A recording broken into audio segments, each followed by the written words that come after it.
हरे कृष्णा, राधे राधे। तो हम लोग अपने चैप्टर को moving charge and magnetism chapter को पढ़ रहे हैं और इसमें जो अगला टॉपिक है वो है मैग्नेटिक फोर्स के बारे में हम लोग पढ़ेंगे। ये जानने का प्रयास करेंगे ना कि मैग्नेटिक फोर्स से कितना सारा क्वेश्चन आपके नीट एग्जाम और जेईई के एग्जाम में आते हैं और क्या अप्रोच रहना चाहिए, क्या डायरेक्ट फार्मूला से हम लोग अपने क्वेश्चन पर अप्रोच कर जाएं, क्या उससे सही होगा या पहले फार्मूला कैसे डिराइव हुआ है, कैसे क्या उनमें क्या कॉन्सेप्ट लगे हैं, उनको जान लेना जरूरी है। तो बेसिकली जो पढ़ने का जो अप्रोच होना चाहिए, जो समझने का अप्रोच होना चाहिए, सबसे पहले ही हमको समझना चाहिए कि आखिरकार मैग्नेटिक फोर्स होता क्या है। ठीक है, इन मैग्नेटिक फोर्स में कौन कौन सा कंपोनेंट यूज होने वाला है। ठीक है, कंपोनेंट को जब यूज करते हैं तो फार्मूला क्या आता है और उसके बाद अगर ये आप जान जाते हो तो आपको पता चल जाएगा कि क्वेश्चन कैसे करना है। ठीक है ना, तो चलिए स्टार्ट करते हैं। जो टॉपिक है बेसिकली वो क्या है आपका यहाँ पे, तो टॉपिक है आपका क्या, मैग्नेटिक फोर्स। ठीक है, अब चैप्टर क्या पढ़ रहे हैं हम लोग यहाँ पे, magnetic moving charge and magnetism. ठीक है, अब मूविंग चार्ज एंड मैग्नेटिज्म में क्या होता है कि जब भी कोई भी चार्ज पार्टिकल, ठीक है ना, कोई भी क्या तुम्हारा चार्ज पार्टिकल्स, चार्ज पार्टिकल कहने का मान ले यहाँ पे कि ये क्या है, एक है क्यू ले लेते हैं चार्ज पार्टिकल्स। और जब चार्ज पार्टिकल मूव करता है ना एक जगह से दूसरी जगह, जब उसमें वेलोसिटी होता है तो क्या होता है तुम्हारा कि चार्ज पार्टिकल्स के मूव करने के कारण, मोशन करने के कारण मैग्नेटिक फील्ड का प्रोडक्शन होता है। ठीक है ना, अब सपोज कर यहाँ पर कि एक हम फील्ड लेते हैं, ठीक है ना, और ये हो गया तुम्हारा कि एक यूनिफॉर्म मैग्नेटिक फील्ड है। ये क्या है यहाँ पे, यूनिफॉर्म मैग्नेटिक फील्ड है। ठीक है ना, ये क्या हो गया आपका, यूनिफॉर्म मैग्नेटिक फील्ड है। ठीक है, यानी इसके हर एक पॉइंट्स पर मैग्नेटिक फील्ड क्या है तुम्हारा, इक्वल है। हर एक पॉइंट पर क्या है, मैग्नेटिक फील्ड इक्वल है, तो इसको बोलते हैं लोग यूनिफॉर्म मैग्नेटिक फील्ड बोलते हैं। बात है समझ में। अब क्या बात कर रहे हैं हम लोग, चार्ज पार्टिकल्स की बात कर रहे हैं। तो मान लें कि एक पॉइंट से क्या किए हैं कि चार्ज पार्टिकल को ना इसके अंदर में थ्रो किए हैं, फेंके हैं। ठीक है ना, जब ये चार्ज पार्टिकल के पास अपना वेलोसिटी होगा, ठीक है ना, या ऊपर के डायरेक्शन में ले लो या इधर के डायरेक्शन में ले लो, तो हम लोग चार्ज पार्टिकल को क्या किए हैं कि यूनिफॉर्म मैग्नेटिक फील्ड में फेंके हैं। तो ये जो मैग्नेटिक फील्ड है ना, इस चार्ज पर क्या करेगा, एक फोर्स को जनरेट करेगा। क्या करेगा, फोर्स को जनरेट करेगा और उसी फोर्स को हम लोग क्या बोलते हैं यहाँ पर, मैग्नेटिक फोर्स बोलते हैं। यानी कहने का मतलब क्या कि जब एक यूनिफॉर्म मैग्नेटिक फील्ड में किसी भी चार्ज पार्टिकल को फेंका जाता है ना, फ्लो किया जाता है, तो ये जो चार्ज पार्टिकल होता है ना, एक तरह का फोर्स को फील करता है, जिसको हम लोग क्या बोलते हैं यहाँ पे, मैग्नेटिक फोर्स बोलते हैं। ठीक है ना, अब यहाँ पर देख कि हम लोग क्या करते हैं कि तुम्हारा कि फ्लेमिंग्स के रूल अगर तुम लोग को पता होगा तो फ्लेमिंग के लेफ्ट हैंड रूल से, किसके, तुम्हारा फ्लेमिंग के लेफ्ट हैंड रूल से क्या बताया जाता है कि अगर कोई भी चार्ज पार्टिकल फ्लो कर रहा है, तो ये चार्ज पार्टिकल फ्लो कर रहा है तो इसके पास अपना क्या है, वेलोसिटी है, तो ये वेलोसिटी हो गया। तो वेलोसिटी का जो डायरेक्शन है ना, उसके परपेंडिकुलर जो होता है ना तुम्हारा होता है क्या, मैग्नेटिक फोर्स होता है। यानी वेलोसिटी का जो डायरेक्शन है उसके जस्ट 90 डिग्री पर क्या होगा तुम्हारा, मैग्नेटिक फोर्स होगा, और जस्ट इसके 90 डिग्री पर क्या होगा तुम्हारा, मैग्नेटिक फील्ड होगा। यानी कहा जाए तुम्हारे यहाँ पर समझा जाए तो वेलोसिटी जो होता है ना वो मैग्नेटिक फोर्स से कितने डिग्री के एंगल पर होता है तुम्हारा, 90 डिग्री के एंगल्स पे होता है। ठीक है ना, यानी हम लोग ऐसे बोल सकते हैं यहाँ पे कि वेलोसिटी इज परपेंडिकुलर तो तुम्हारा क्या, मैग्नेटिक फोर्स। ठीक है, दूसरा कंडीशन हम लोग क्या बोलते हैं यहाँ पे कि ये बोल सकते हैं कि वेलोसिटी इज परपेंडिकुलर तो तुम्हारा क्या, यहाँ पे मैग्नेटिक फील्ड। ठीक है, बात समझ में आया। तीसरा चीज ये बोल सकते हैं कि मैग्नेटिक फील्ड इज परपेंडिकुलर तो तुम्हारा क्या, मैग्नेटिक फोर्स। यानी velocity, force and magnetic field सभी के सभी 90 डिग्री पर अलाइन होंगे, यानी परपेंडिकुलर होंगे। बात समझ में आया।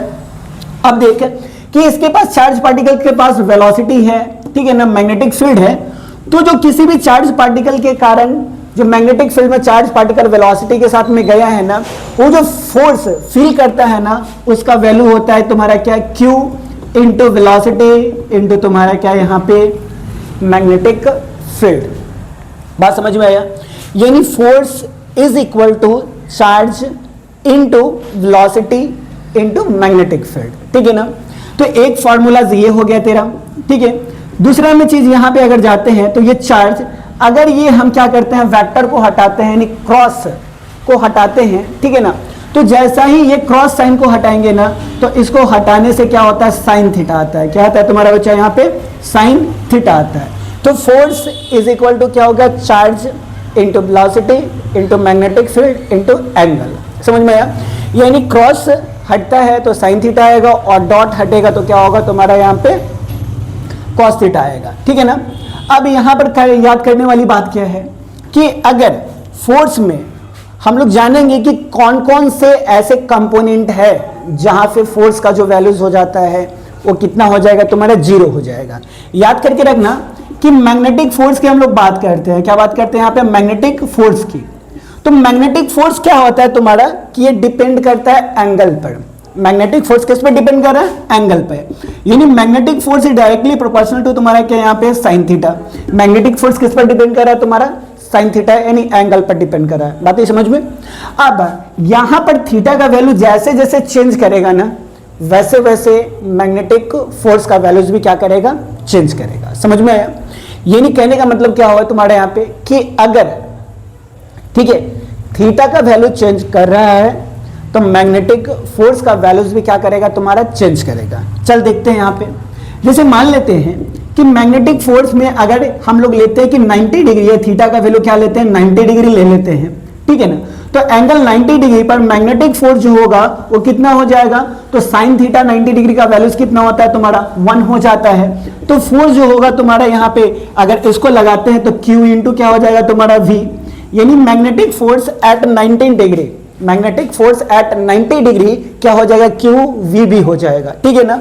लेकिन यही केस को अगर हम लोग लेते हैं दूसरे पैरामीटर में, अगर थीटा बराबर हम लोग क्या करते हैं 0 डिग्री लेते हैं, कितना लेते हैं थीटा बराबर 0 डिग्री लेते हैं, तो 0 डिग्री में क्या होगा तुम्हारा यहाँ पे 0 डिग्री कहने का मतलब कि जिस डायरेक्शन में वेलोसिटी है यानी जिस डायरेक्शन में चार्ज फ्लो कर रहा है और ये डायरेक्शन मैग्नेटिक फील्ड के डायरेक्शन में हो, समझना बात को। वेलोसिटी मैग्नेटिक फील्ड के डायरेक्शन में क्या कर रहा है तुम्हारा ट्रेवल कर रहा है, यानी एक दूसरे का क्या पैरेलल है। Magnetic field parallel to velocity, then या velocity parallel to magnetic field, then यहां पर जो एंगल बनेगा ना बच्चा वो कितना एंगल बनेगा 0 डिग्री का एंगल बनेगा। कितना एंगल बनेगा 0 डिग्री का। तो मैग्नेटिक फील्ड और वेलोसिटी अगर एक ही डायरेक्शन में फ्लो कर रहा है तो यहां पे एंगल कितना बन रहा है तुम्हारा 0 डिग्री, यानी थीटा बराबर कितना हो गया तुम्हारा 0 डिग्री। और अगर हम लोग फोर्स का फॉर्मूला लगाते हैं QVV साइन थीटा लगाते हैं तो देखो साइन 0 डिग्री का जो वैल्यूज होता है वो 0 हो जाता है, यानी फोर्स क्या हो जाएगा तुम्हारा 0 हो जाएगा। तो याद रखना वेलोसिटी चार्ज का वेलोसिटी जो होगा वो अगर मैग्नेटिक फील्ड के पैरेलल होना तो पैरेलल कंडीशन में जो है वो फोर्स कितना हो जाता है 0 हो जाता है। बात समझ में आई? एक ये केस। दूसरी केस की अगर हम लोग बात करते हैं तो दूसरा केस में तुम्हारा यहां पर देख कि अगर थीटा जो है ना 180 डिग्री है, क्या है तुम्हारा 180 डिग्री। 180 डिग्री कहने का मतलब तुम्हारा अपोजिट, क्या तुम्हारा अपोजिट कहने का मतलब है तुम्हारा कि मान चार्ज का जो डायरेक्शन है ये तुम्हारा एक्स डायरेक्शन में है और तुम्हारा मैग्नेटिक फील्ड जो है जस्ट इसके अपोजिट डायरेक्शन में है, तो यहां पर जो एंगल बन रही है ना वो कितना डिग्री 180 डिग्री का एंगल बन रहा है। तो अगर 180 डिग्री का एंगल होना तो साइन 180 का जो वैल्यूज होता है ना वो 0 होता है। साइन 180 का वैल्यू कितना है तुम्हारा 0 है। तो याद करके रखना तुम्हारा मैग्नेटिक फोर्स भी कितना हो जाएगा तुम्हारा 0 हो जाएगा, ठीक है ना। तो अगर साइन थीटा अगर वेलोसिटी मैग्नेटिक फील्ड के परपेंडिकुलर हो 90 डिग्री के एंगल पे हो तो मैग्नेटिक फोर्स जो होता है वो QVB हो जाएगा। और अगर ये तुम्हारा क्या होता है कि यहाँ पे 0 डिग्री यानी पैरेलल डायरेक्शन में हो मैग्नेटिक फोर्स का फील्ड का, तो जो फोर्स होगा ना magnetic force is equal to कितना हो जाएगा 0 हो जाएगा। और अगर अपोजिट या एंटी पैरेलल, जिसको अपोजिट को हम लोग एंटी पैरेलल भी बोल सकते हैं, तो एंटी पैरेलल के केस में ये मैग्नेटिक फोर्स कितना हो जाएगा तुम्हारे यहाँ पे 0 हो जाएगा। बात समझ में आया तुम्हारा, ठीक है ना। तो ये कंडीशन किसके ऊपर था QVB के ऊपर में था, ठीक है। चलो दूसरा कंडीशन को हम लोग यहाँ पर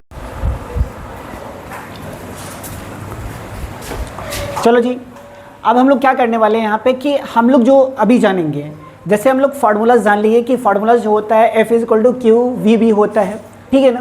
अब इस फार्मूलाज पे क्या करते हैं कि क्वेश्चन अप्रोच करते हैं, क्वेश्चन को कैसे ट्राई कर सकते हैं, क्वेश्चन को कैसे बना सकते हैं, ठीक है ना।